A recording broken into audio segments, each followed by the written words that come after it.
I grew up in a place just like this. We appreciate it. Are you having a good time? How are you? Nice to see you. Nice to see you. Nice to see you. This is a good time. Yeah. You all grew up in a place just like this, right? How are you? You were so amazing. I walk in, nobody knew I was coming, and she grabbed me and she hugged me. She said, I like you. And she's tough, too. I tell you, she doesn't like a lot of people, right? But it's an honor to have you and your friends and everybody.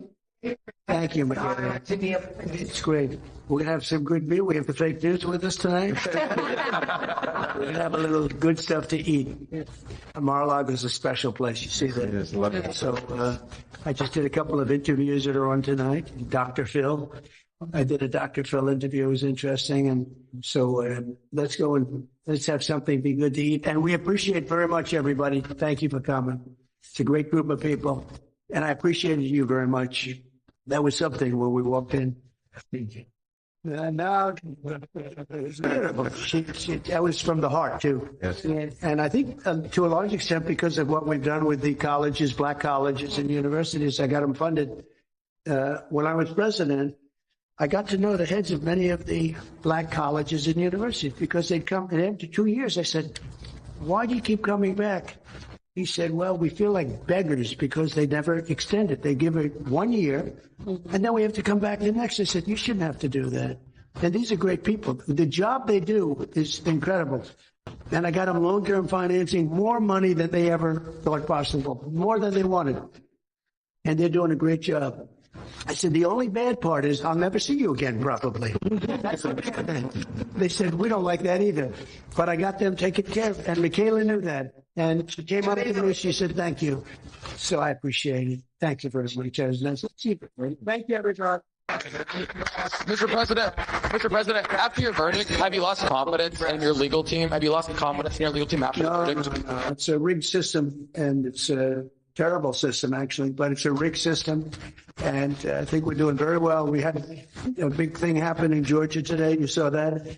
And step by step, this is a rigged situation. This is a situation where they go after a political opponent, and it all takes place from the White House and from the DOJ, including the state and city cases.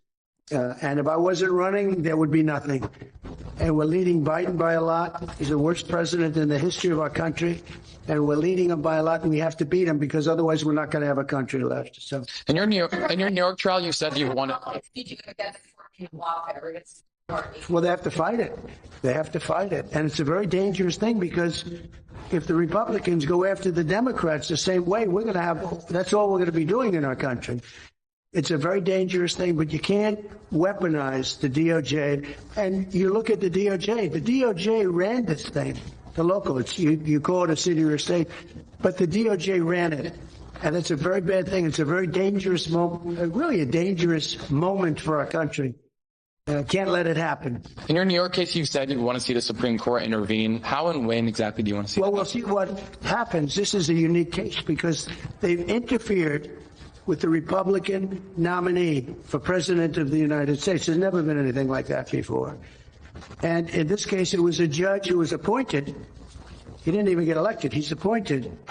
And you take a look at the conflict. Now, I'm gagged. I have a gag order. Can you believe it? I'm the Republican nominee. I'm leading Biden by a lot. And I will say we had the biggest fundraising in the history of politics over the last week. There's never been anything like it. And that, in a certain way, is like a poll, I would say, right? Yeah. It's a big poll. But it's been, I think, the biggest fundraising ever. Because the people know it's wrong what's happening. You can't do that to a country.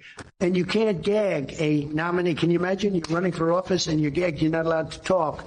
When that happens, we are no longer a democracy, and we're not going to let that happen. And I know a lot of Republicans want retribution. They want to do that.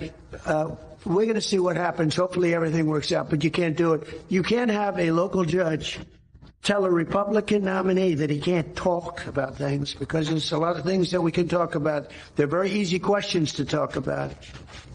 You can't let this happen to our country. Thank you very much. All right, thank you, Press. Thank you, Press. Do you regret testifying, Mr. President? Do you regret? Thank you, Press. Thank you, Press. Thank you, Press. Thank you, Press.